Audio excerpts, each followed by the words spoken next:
باب من کظم غیظا، اللہ کے رسول علیہ السلام نے ارشاد فرمایا، پہلی حدیث جو ہے، جو شخص غصے کو پی جائے باوجود کہ اس کے پورا کرنے پر قادر ہو، یعنی مجبور نہ ہو، تو اللہ تعالیٰ اس کو قیامت کے دن سب کے سامنے بلا کر اختیار دیں گے، حوروں میں سے جس حور کو چاہے پسند کر لے۔ اس کے بعد والی حدیث میں ہے کہ ایسے شخص کو اللہ تعالیٰ امن اور ایمان، جو غصے کو پی جائے ایسے شخص کو اللہ تعالیٰ امن اور ایمان دیتے ہیں، یعنی سکون سے بھرپور کر دیتے ہیں۔ اس کے بعد اسی روایت میں ہے، جو شخص لباس زینت اور عمدہ پوشاک باوجود اس کے استعمال پر قادر ہونے کے استعمال کر سکتا ہے، اس کے پاس اتنی وسعت ہے لیکن اپنے اختیار سے چھوڑ رہا ہے تواضعاً، تو اللہ تعالیٰ آخرت میں اس کو اعزاز و اکرام کا جوڑا پہنائیں گے۔ ومن زوج للہ توجہ اللہ، اور جو شخص کسی کی شادی اخلاص کے ساتھ کہیں کرا دے، کسی کا نکاح اخلاص کے ساتھ کہیں کرا دے، تو یہ اس کی بہت بڑی خدمت ہے اور احسان ہے۔ تو اسی لیے فضیلت بیان فرمائی اللہ کے رسول علیہ السلام نے، اللہ تعالیٰ اس کو آخرت میں بادشاہوں والا تاج پہنائیں گے۔ آپ نے صحابہ سے سوال فرمایا کہ تم بڑا پہلوان کس کو سمجھتے ہو؟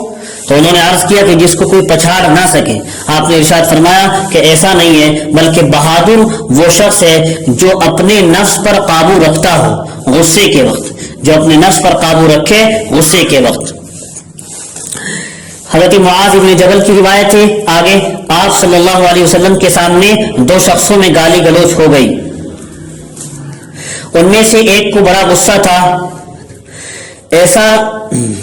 ایسا غصہ تھا کہ خیال ہوتا تھا کہ سخت غصے کی وجہ سے اس کی ناک پھٹ پڑے گی۔ تو اس موقع پر آپ صلی اللہ علیہ وسلم نے فرمایا کہ میں ایک ایسا کلام اور دعا جانتا ہوں، اگر اس کو یہ شخص پڑھ لے تو اس کا غصہ جاتا رہے۔ صحابہ کے دریافت کرنے پر آپ نے ارشاد فرمایا، وہ یہ ہے، اللہم انی اعوذ بک من الشیطان الرجیم۔ حضرت معاذ رضی اللہ تعالیٰ عنہ یہ حدیث سن کر اس غصہ کرنے والے کو دعا پڑھنے کی تلقین فرمانے لگے، لیکن اس نے اس کے پڑھنے سے انکار کر دیا اور ضد کرنے لگا، لڑنے پر، اور غصہ بڑھتا ہی چلا گیا۔ آگے سلیمان بن سرد کی روایت ہے، دو آدمی آپس میں گالی گلوچ کر رہے تھے آپ علیہ السلام کی موجودگی میں، جن میں سے ایک کی آنکھیں غصے کی وجہ سے سرخ ہو رہی تھی اور گلے کی رگیں پھول رہی تھی۔ تو آپ نے پھر وہی بات ارشاد فرمائی جو پہلی حدیث میں گزری۔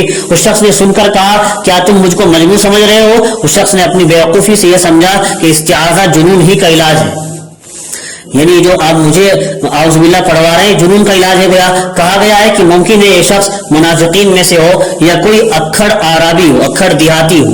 یہ محدثین نے اس آدمی کے بارے میں کہا ہے۔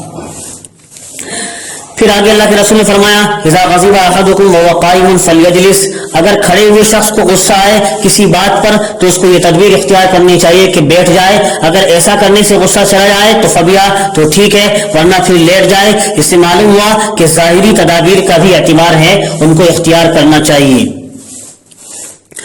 پھر آگے اللہ کے رسول نے فرمایا کہ غصہ شیطان کی طرف سے ہوتا ہے اور شیطان کو آگ سے پیدا کیا گیا ہے اور آگ کو پانی سے ہی بجھایا جاتا ہے، پس جب تم میں سے کسی کو غصہ آئے تو اس کو چاہیے کہ وضو کر لے۔ اسی حدیث کے شروع میں یہ ہے کہ عروہ بن محمد سعدی کو کسی شخص کی بات پر غصہ آ گیا تو انہوں نے جا کر وضو کی، انہوں نے اس حدیث پر عمل بھی کی۔